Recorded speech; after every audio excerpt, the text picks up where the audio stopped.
Yo, what's the deal, everybody? Thank you for tuning in with your boy here with the Mykell Mathieu Show. Here for this episode. It's called LA Live. Why? Because I'm here at LA Live. BET Awards going on behind me. The inside of the Crypto.com arena, the Los Angeles Sparks are tipping off. But I had to bring y'all that action, had to bring y'all that work. You know what this is, the Mykell Matthews Show. You are here with me as I make my march on my journey to receiving my Hollywood star on the Hollywood Walk of Fame. This show, you're going to get sports, you're going to get entertainment, you're going to get breaking news, whatever there is. I'm going to bring it to you from my perspective, giving you my thoughts, baby. So I thank y'all for tuning in with me. Let's show that beautiful logo one more time before we get to it. Yeah, you see that, baby. You see it. The Mykell Matthews Show here with the Misfits, baby. For wherever you tapping in, Facebook, LinkedIn, X, Instagram, with the Misfits Live on YouTube. I appreciate you for being here. But let's get it popping off, man. Yesterday, game two of the NBA Finals went down, and it went exactly how I expected it.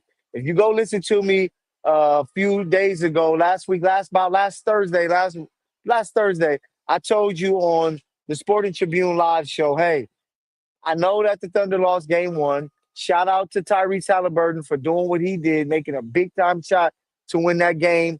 But the Thunder dominated the game. They are the better team.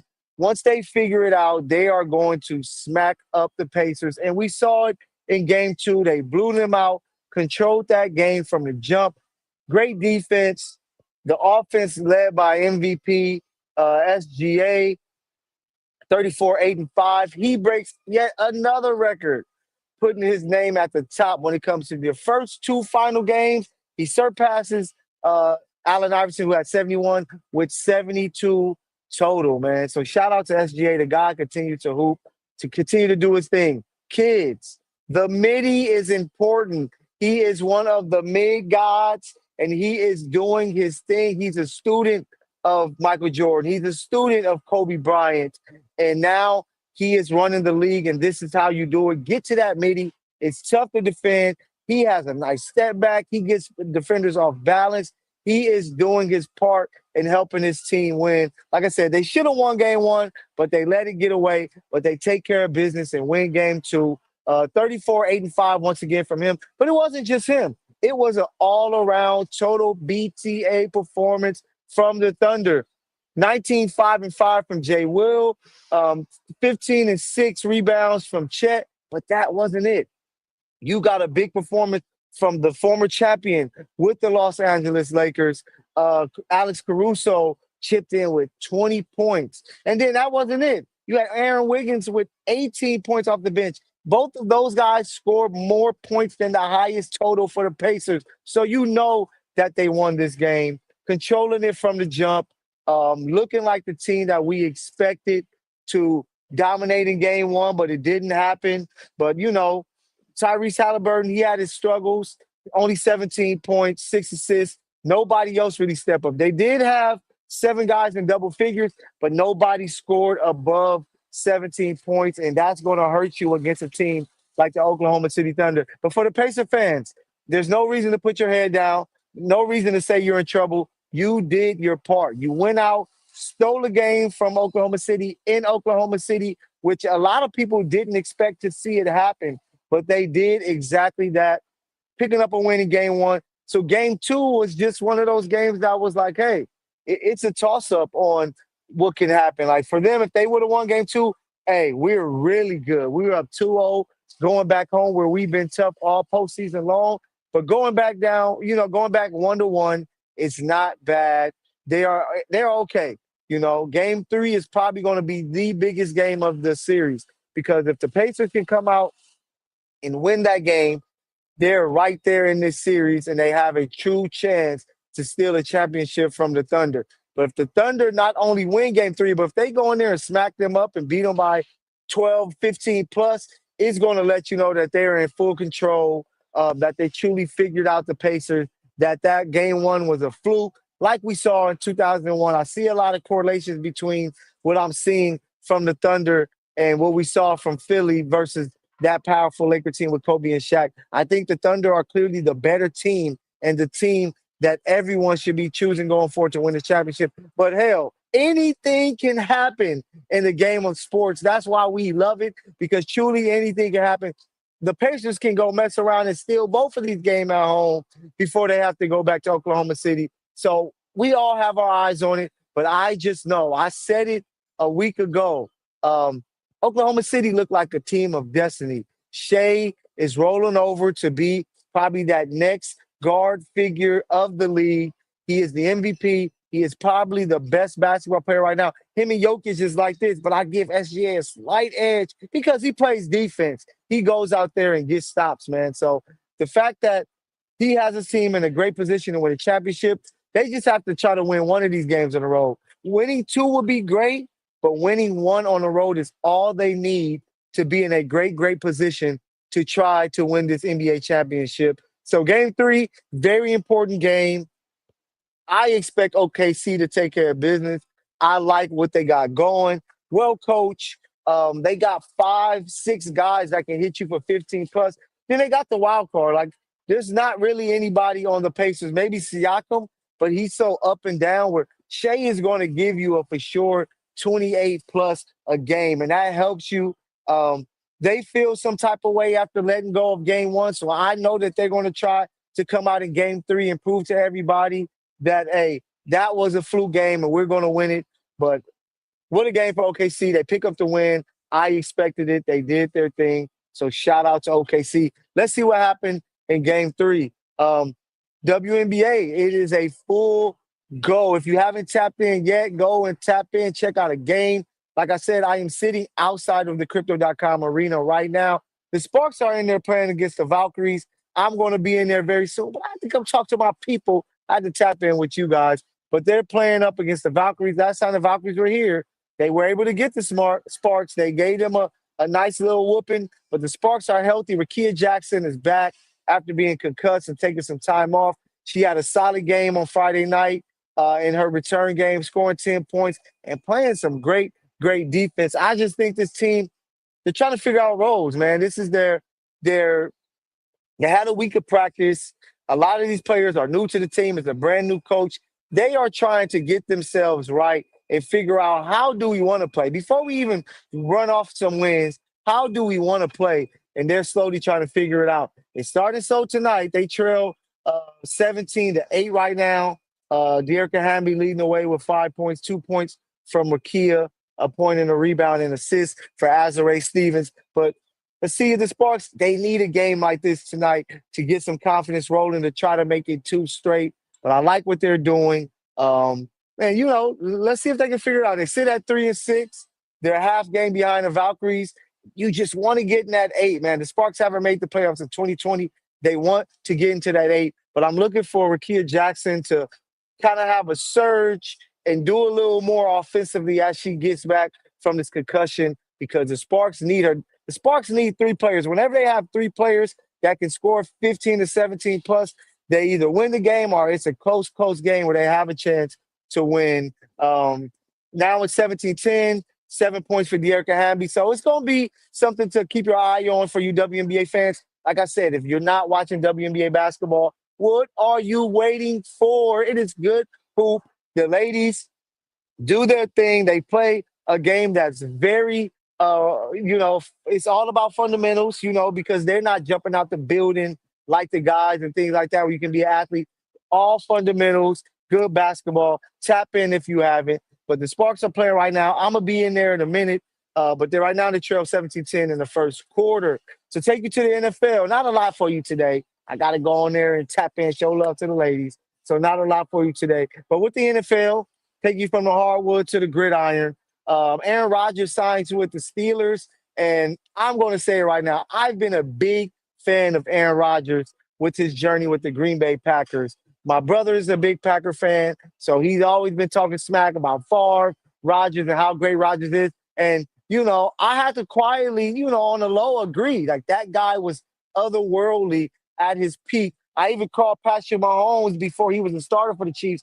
He's Aaron Rodgers 2.0, and he turned it into exactly that. But Aaron Rodgers was always one of those guys that when it came to talent, he was a top three guy all time.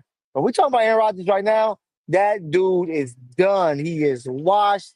He is whatever words that fit into to those words. He is exactly that. He can't move around after the Achilles injury. He's a sitting duck. You blitz him, you take him out. With the Steelers, you lose George Pickens. Yes, you have DK Metcalf, Calvin Austin, but Kendrick said it best. It's not enough. You need more to help Aaron Rodgers at this point of his career. Early in his career, you can put around with him what you need, but even then, he only won a Super Bowl when he had Jordy Nelson, Greg Jennings, James Jones, Jermichael Finley at tight end, Donald Driver. He had weapons. He doesn't have the weapons with the Steelers. He isn't that guy anymore. It is a wash. They were better off keeping Russell Wilson. He would have had a better chance of helping because at least he's still a little mobile and he did some things down the stretch that helped the Steelers out. So I'm a little confused by that, why they didn't just do that. But I figure Aaron Rodgers is the big name. They expect big game from him. But if you're expecting that, do not expect it because Aaron Rodgers is no longer that guy. He can't move. And when you can't move in this modern NFL, you are cooked. You are in trouble. So that's what I feel about that. We're getting closer and closer to football, guys. Like it's already June. This year is flying by. June, July, August, we getting preseason games. It's getting lit here in LA with the Rams and Chargers. Hell, even college football will be full go by then. So we're getting closer. I can't wait. And it's going to be good times. But as you can see, I'm here, beautiful downtown Los Angeles. Here, like I said, sitting outside of Crypto.com Arena with a great view of LA live, man. And you, as you know, the BET Awards is going on behind me all weekend long. It was the BET events, celebrity game. You had industry night. You had so much going on. The Roost picnic, like it's been lit. Like it's a great experience when you're able to come out and take part into some of the events, especially whether you're media, whether you're just a fan, whether you're an influencer, actor, actress, anything in entertainment. Like it's a great weekend. I'm happy that LA has this. It'd be pretty lit. But when it comes to the award show and the people that show up, it's just not that big anymore. For some reason, the biggest names don't show up to the BET Awards anymore. I remember a time Jay-Z and Beyonce will be in the building. Nas will be in the building. Hell, Michael Jackson was in the building honoring James Brown. It was more pride in what BET had to offer. It is black entertainment television. But for some reason, it has kind of fallen off. And I don't know if it's who runs it, who owns it, what's going on. But I wish we can get back to the prime days of BET because y'all remember so many great shows.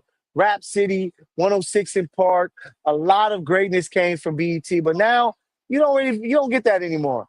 But shout out to them because at least the weekend is pretty cool for people who are in this industry trying to take a next step to network, maybe run into a few people. The celebrity game is dope, exciting for fans to watch their favorite celebrity hoop. And some of them can really hoop. But when it comes to the award show, it is live right now, and I've been able to tap in a little bit, but it just don't feel the same. Like a lot of big names, Kendrick Lamar, it's in his area, his city. He's not there because he's on tour. Dre doesn't really show up to the stuff anymore. A lot of the biggest names don't show up for the BET Awards, so it has kind of taken a hit, and that sucks. But it's going on. I'm here next to it, so hopefully people have a good time there before I have a good time up in this game. Speaking of LA, being here in Los Angeles, if you aren't located in Los Angeles, you just been looking at the news, social media.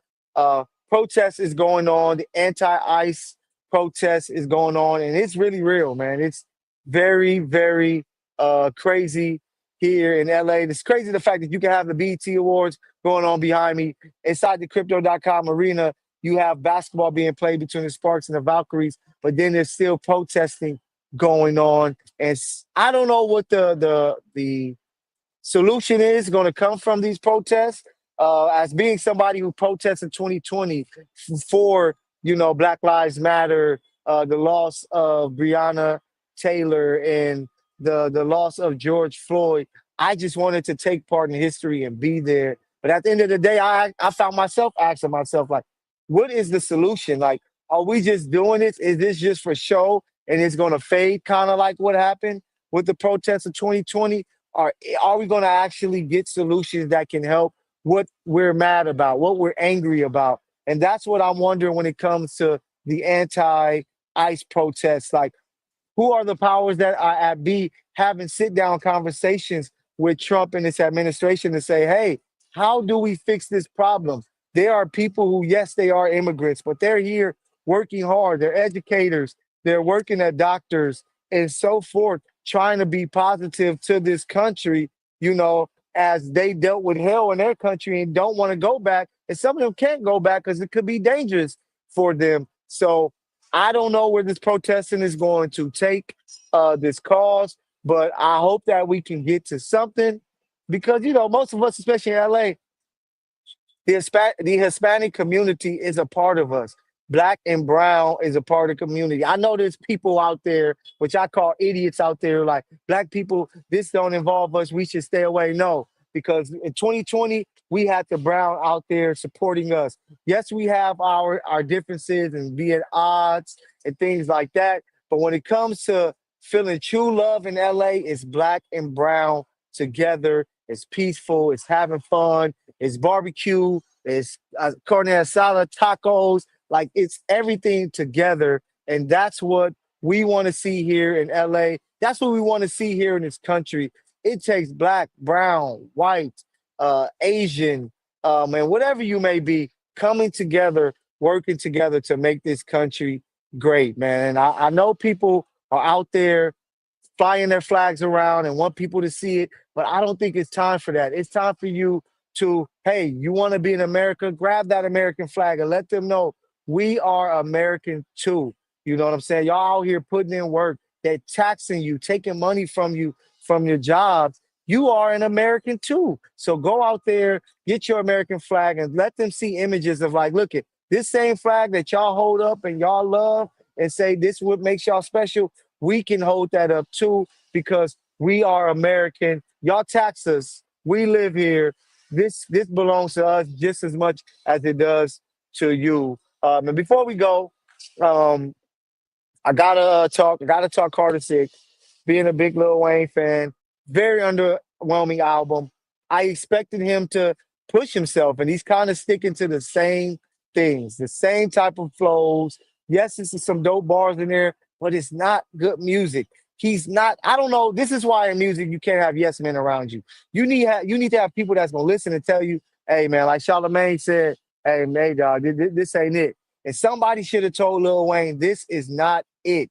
You need to mature. You are 42 years old, my guy. You are older. So mature with your music. You have no substance. Since Carter 3, but best believe I've been a big Lil Wayne fan since the beginning. Since the Cash Money days, Block is Hot, all the way up to Carter 3, Carter 1, Carter 2, my two favorite albums of his. Of course, he has classic mixtapes, but man, somebody needs to holler at this guy. What are you talking about in your music? And as much as we love crazy bars and name flips and similes, metaphors, and different wordplay, we like people that have substance to their music. That's why Kendrick Lamar is on top of the game. He can give you everything and above. Oh, my allergies killing me. He can give you everything and above, and it's substance with it. Jay Z gave you reasonable doubt to start his career. It can create a 444 where he's very vulnerable, talking about marriage and family and keeping wealth within a family. Nas has shown his maturity throughout. Even Eminem, with his latest project, killed off some shady to show the maturity within his pen, within his rap. So I don't know who's around Lil Wayne. He's one of my guys all time. Like I say, he's in my top 7 of all time that I would not remove because of what he's shown. But I've really been disappointed in what he has offered these last few years when it comes to music. There's no substance around it, just showing up to rap. And we know in the history of rap that is not enough. He's one of those guys with Weezy. Like I heard somebody say they compared him to Allen Iverson, and I'm like, I could see it. AI had a big influence on basketball, same way Wayne had a big influence on rap. And you see a lot of other Lil Waynes, Uzi Vert, and Cardi and all these other guys is a little bit of what Wayne did, but his lows are really low. And these last few albums have been really low. So I don't know who's in that group with Cash Money, but they need to holler at him. Where Drake at? Where's Nicki Minaj at? Where Tyga at? You got stuff to rap about, Weezy. You can rap about, what happened in that beef.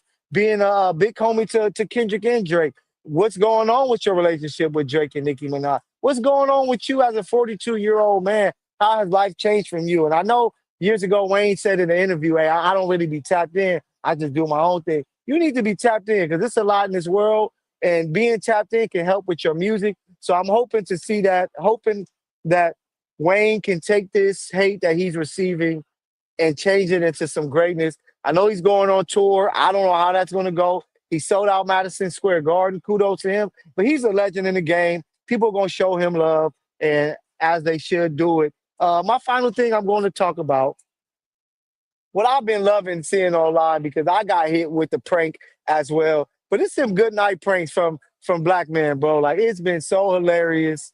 Cause I don't know why. Like I don't know why it's weird. I had my guy, my co-host from my show on Sunday, the Misfits Live, Eric Lampkins. He hit me up and I'm like, damn, it's 10 o'clock. What's going on? And he hit me with hey man, I just want to call and say good night. And I'm like, what? I thought there was a problem. I thought something was going on. Cause dudes just don't do this. You know what I'm saying? Especially black men.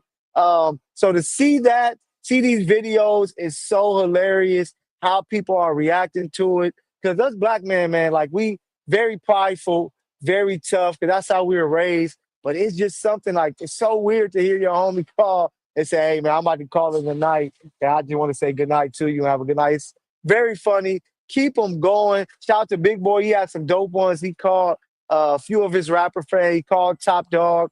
And it was very hilarious, man. But that's it. That's it. That's what you got from me. I know I missed Friday, was busy with some family stuff. So let me throw out my top 5 songs of last week. Let's see how they change. But I got It Be Like That by Absol featuring Sir. Go and tap in, download that, go listen to it. Waiting in Vain by Bob Marley and the Wailers. Like I said, I'm somebody that love all types of music, and the reggae joints is classic. That Exodus album is a classic. Waiting in Vain, fire. The vocals from Bob Marley is crazy. And Summertime Magic by Childish Gambino, another one of those smooth. It's getting close to the summer, so another one of those smooth records. Dodger Blue by Kendrick Lamar got me doing my two-step, trying to make sure I get ready for the summer. It's a vibe with that record. Now I'm gonna always give you a little oldie twist. Encore by Cheryl Lynn. If you don't know that one, it is an old school slap that you need to know. Encore by Cheryl Lynn. Just great artists, great music, great lyrics, all vibes. That's why I'm so disappointed in you, Timbaland, signing an AI artist because AI can emulate a voice, but it can't give you the mind and heart of these artists. And we have to respect the genres. We have to respect music. We love it, not just because of talent, but we love because people give us their life and soul on records, something that AI can't provide us. But I thank y'all for tuning in. I need to get inside this crypto.com arena and see what's up with the Sparks. Make sure that they taking care of business. Let me give you an update before I go. 30-23, they trail in the second quarter. So maybe I can get them some luck. So let me get out of here. I see you guys Wednesday to tap in. His graduation's coming up tomorrow. I got to give a shout out to one of my baby girls, Rashani, my niece. She's graduating from high school, North Torrance. Kudos to you, baby girl. There's greatness in your future. Got it. My nephew's graduating from middle school on Wednesday. So that's going to be pretty dope. So it's a lot of happiness, a lot of good times, a lot of good vibes. Downtown LA. Let me get in this game. After this, I might have to go hit fixes and see what that's about for tonight. You guys be safe. Enjoy your Monday. Enjoy your Tuesday. I see you back on Wednesday. Mykell the PG, and I am out of here. Peace.